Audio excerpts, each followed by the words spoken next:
Então, um breve comentário aqui, sugestão de leitura.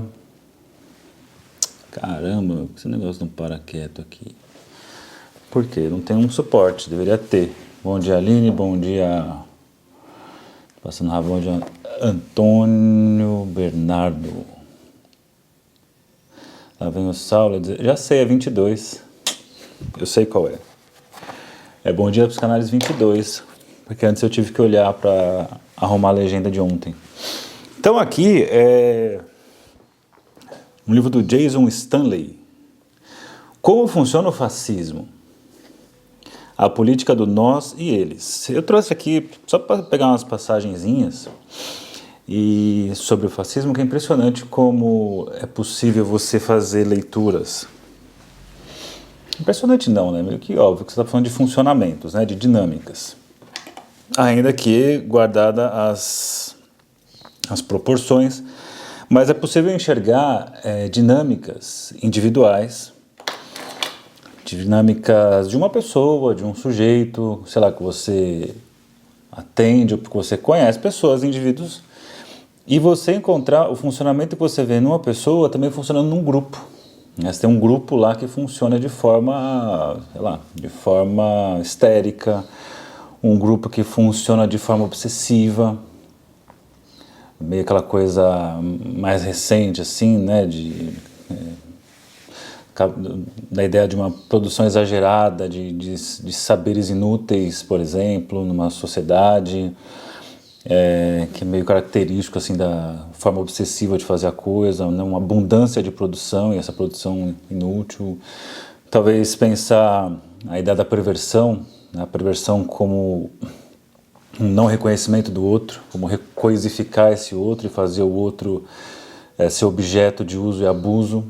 Não é à toa que a Roudinesco, naquele livro Perversão, a parte obscura de nós mesmos, ela conclui, né, que o grande perverso da atualidade é o sistema financeiro, são os bancos, né? O banco, ele te coisifica, ele sabe, por exemplo, que você não vai dar conta de determinada coisa, ele oferece um produto para você sabendo que você não vai dar conta de bancar esse produto, e ele até prefere que você não consiga comprar, não consiga, melhor, honrar seu compromisso, que aí você pode ficar endividado infinitamente. E aí você fica endividado, é quando você vai tentar regularizar, você entra numa outra dívida para pagar aquela dívida, você fica numa dívida sem fim, né? E, enfim, todas estratégias que você vai encontrar. Então, funcionamentos coletivos, funcionamentos grupais, de massa, que são semelhantes a funcionamentos individuais. E aí, quando você pega o fascismo, pelo menos da forma que o Jason Stanley apresenta nesse livro aqui, em que ele coloca a política do nós e eles, né? É muito legal porque é ler a posição esquizoparanoide. A posição esquizoparanoide, apresentada aí pela Melanie Klein e pelo Ferben, né, dois caras que vão pensar, duas figuras aí clássicas da psicanálise, que vão pensar numa divisão do objeto, pensando no objeto como aquilo que a gente se relaciona, né? E que uma grande sacada é que essa relação com o objeto inicialmente não é possível de lidar de forma total. É muito complexo lidar com a complexidade, é muito difícil, não, é impossível você lidar com a complexidade das coisas. Por isso que o Edgar Morin, já falei aqui em outros vídeos, é muito necessário, que ele fala do pensamento complexo, ele fala da religação dos saberes, da transdisciplinaridade. Então é bem difícil isso.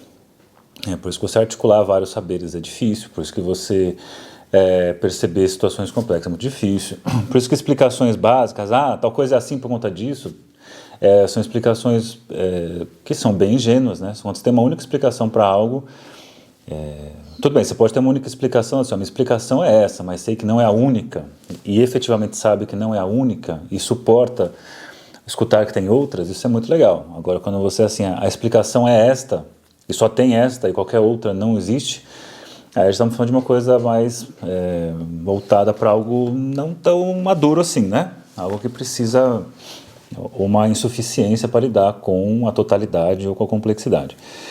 Então, para a Klein e o Ferben, mas a mais a Klein que fica famosa por isso, ela vai falar dessa posição inicial aí, do bebê, né, do ser humano que chega no mundo, de não conseguir lidar com objetos totais e precisar cindir o objeto, quebrar o objeto no meio. Quando fala quebrar o objeto no meio, significa quebrar as porções boas e más. É impossível, inicialmente, lidar com aspectos bons e maus do objeto.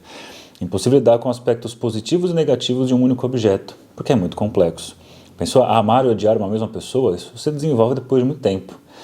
Tem aquelas pessoas que falam assim, eu não sei, eu sou assim, quando eu amo de paixão, e faço tudo pela pessoa, me dedico pela pessoa, mas também quando eu pego raiva, quando eu odeio, aí sai de baixo, é o oposto, destruo.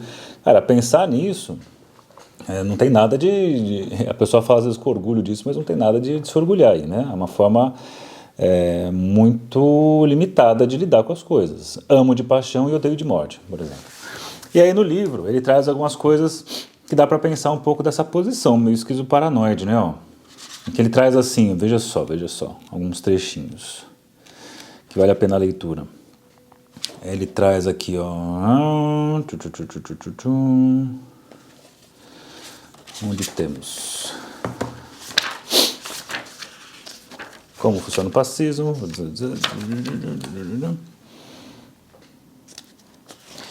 Em que ele diz assim...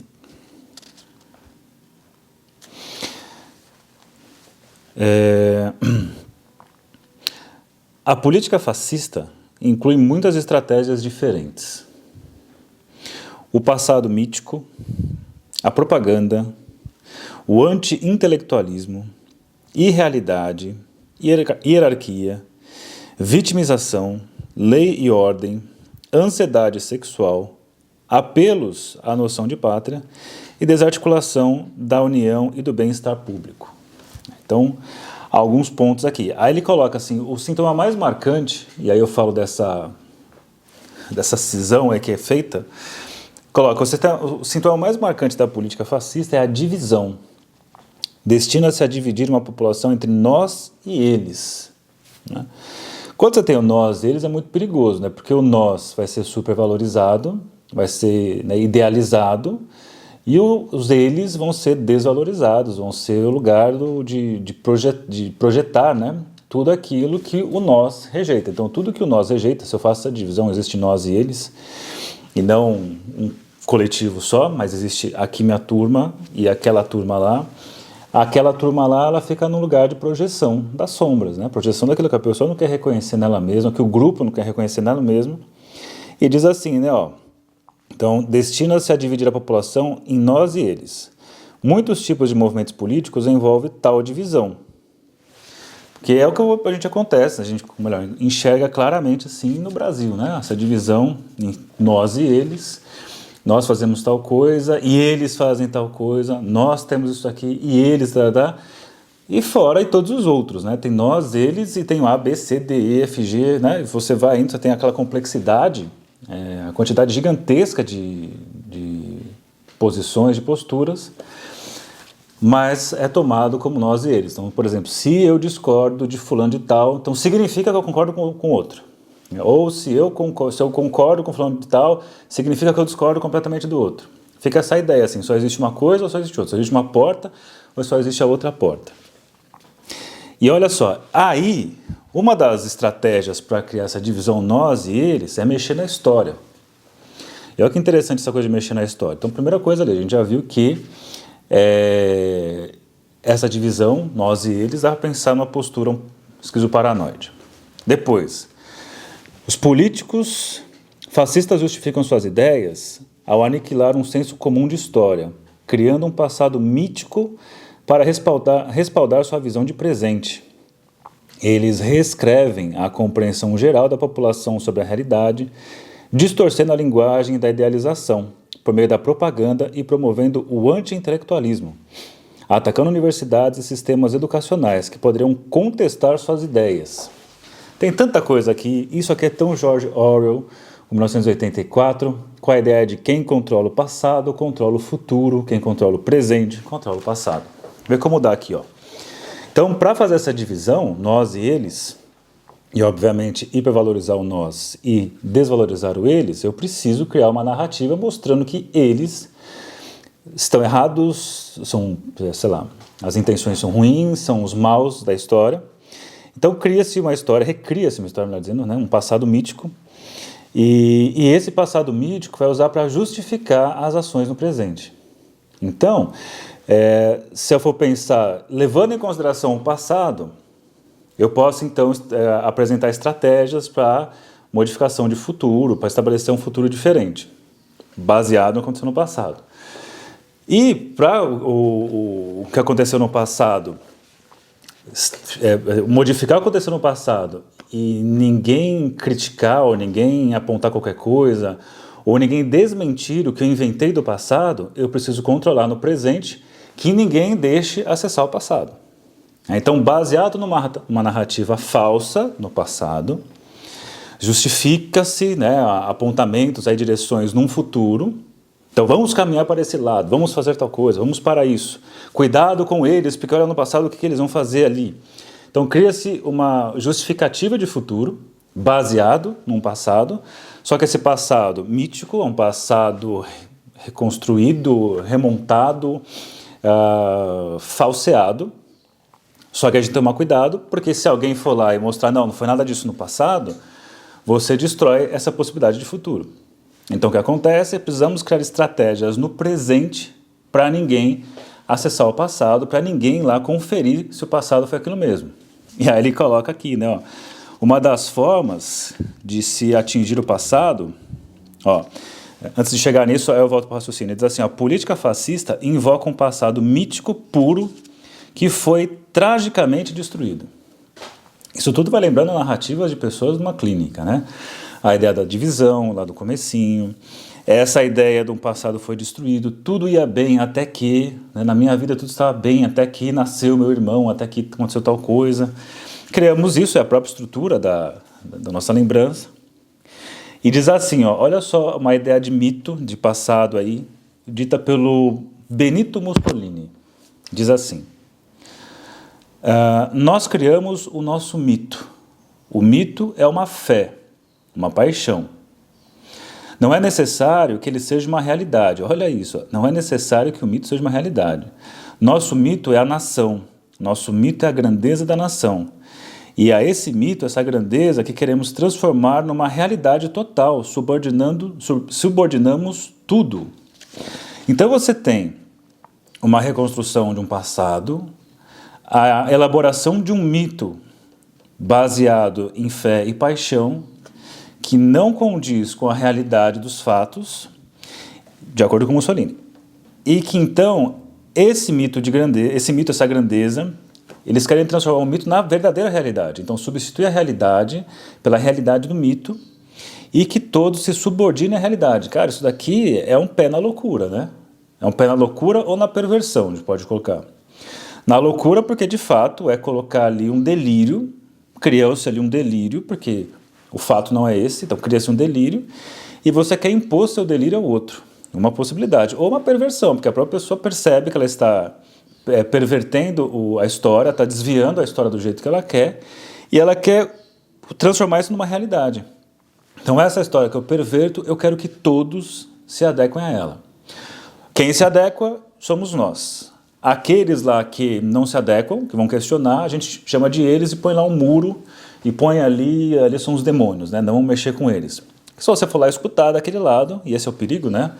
O medo do diálogo, da dialógica, e lá de conversar, porque quando a gente começa a conversar, aí sim começa a sacar que a história não é bem assim.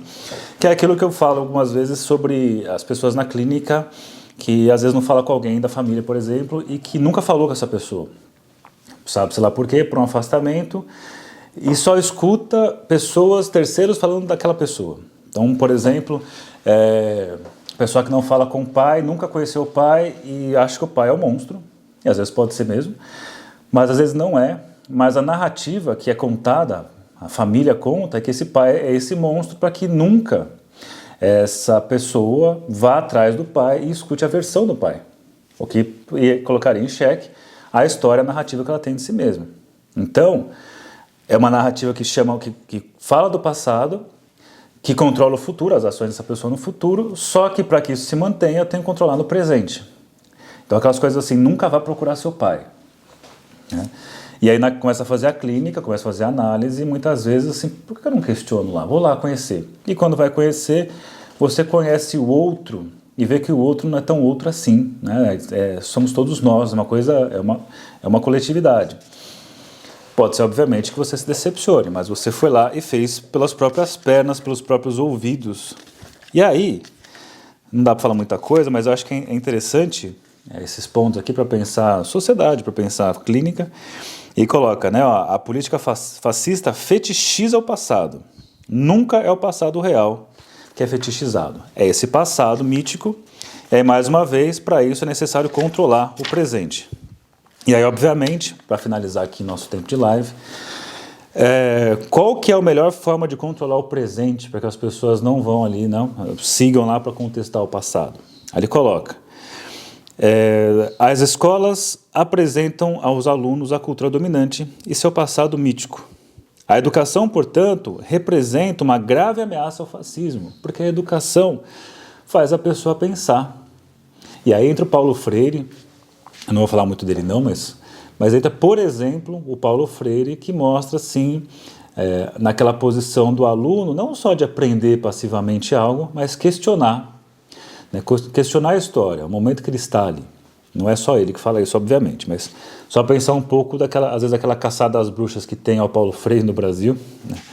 Que fala, o Paulo Freire destruiu a educação no Brasil, mas não foi empregado aqui, né? O modelo exato no Brasil todo, enfim. Nos lugares que tem isso pelo mundo, ele ganha sempre, ganhou, né, os títulos de doutorado honoris causa, é isso? Causa honoris, não sei. Enfim, depende disso. O perigo que é a educação que coloca a pessoa para pensar. A educação instrumental que bota o cara para fazer conta, que bota o cara para escrever certinho. Eu lembro quando falavam assim, agora entrou o Temer fala direito. Cara, mas sua anta, o Temer fala direito, mas ele está queimando tudo, vendendo tudo, né? Fazendo uma opção de coisas. Como se falar direito, né? Como se falar direito fosse justificativa para o outro fazer tudo o que quiser com você, né? Aí, obviamente, algumas pessoas vão dizer assim, então se você está criticando o Temer, significa que você defendia a Dilma, né? Por exemplo. Aí não, né? Não é porque eu defendo um ou critico um que eu estou defendendo o outro. Por exemplo, com a Dilma eu fiquei muito puto na época, dentre outras coisas, com a construção dos estádios, que foi uma puta lavagem de dinheiro ali, desvio de dinheiro gigantesco, e que ela compactuou. Mas não vai entrar nisso. Mas é interessante pensar nisso, né? O quanto esse funcionamento, assim, nós e eles, trocar a realidade por uma narrativa mítica, é uma forma... Aí fica um questionamento, né? O que vocês pensam disso? E coloque aí se quiser ou não. É um funcionamento paranoico ou é um funcionamento perverso isso? Ou não, você pode achar que é uma outra coisa, né? Você pode dizer, não é nada disso, é uma outra coisa completamente diferente. E pode ser. Essa é só uma sugestão de leitura. Livro legal, né? Como funciona o fascismo, mas legal refletir aí para além da questão política, no posicionamento dos sujeitos, porque, querendo ou não, você concordando, ou você participando, atuante ou não, você faz parte da política. Então, mais que você fale assim, mas eu sou neutro, ninguém é neutro. Quando você se isenta, você está tomando partido, ainda que não queira. Então é isso, gente. Bom dia para vocês, boa quinta-feira e amanhã temos mais um Bom Dia Psicanálise. Tchau para vocês.